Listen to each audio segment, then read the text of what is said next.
ஹல்வானாலே cornflour use பண்ணி பண்ணுறது தான் ஹல்வாம்பாங்க. பட் இன்றைக்கி நம்ம ரொம்பவே ஹெல்த்தியாக வெர்ஷனான ஒரு ஹல்வா தான் பார்க்க போகிறோம். இது ரொம்ப லீனாக இருக்கிற கிட்ஸுக்கு வந்துட்டு கொடுத்தீங்கன்னா வெயிட் கெயின் பண்ண ரொம்பவே ஹெல்ப்ஃபுல்லாக இருக்கும். ரொம்பவே ஹெல்த்தியும் கூட. இப்போ எப்படி பண்ணலாங்கிறத பார்த்துடலாமா?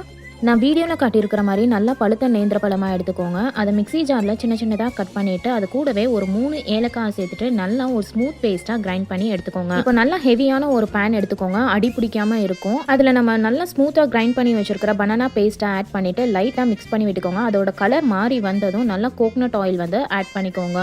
பழத்தோட ஸ்வீட்னஸ் தகுந்த மாதிரி கருப்பட்டி வந்து ஆட் பண்ணிக்கோங்க. பவுடர் கருப்பட்டி ஆட் பண்ணிங்கன்னா வந்துட்டு உங்களுக்கு கரையிறதுக்கு ரொம்பவே ஈஸியாக இருக்கும். கருப்பட்டி நல்லா கரைஞ்சதும் லோ ஃப்ளேமில் வச்சு ஒரு 20 மினிட்ஸ்க்கு கைவிடாமல் கிளறிட்டே இருந்தீங்கன்னா ஆயில் நல்லா செப்பரேட் ஆகி வந்துடும். நல்லா பேன்ல இருந்து ஒட்டாமல் வந்துருங்க. ஹல்வா பதத்துக்கு இருக்கும். உங்களுக்கு பார்த்தாலே தெரியும். அந்த ஸ்டேஜ் ஏதாச்சும் ஒரு மோல்ல போட்டுட்டு நல்லா செட் பண்ணி விட்டுருங்க. ½ an hour கழிச்சு அன்மோல் பண்ணி கட் பண்ணி எடுத்துட்டீங்கன்னா ரொம்பவே ஹெல்த்தியான ஹல்வா ரெடி. இது நீங்களும் உங்கள் வீட்டில் ட்ரை பண்ணி பார்த்துட்டு எப்படி இருக்குன்னு சொல்லுங்க.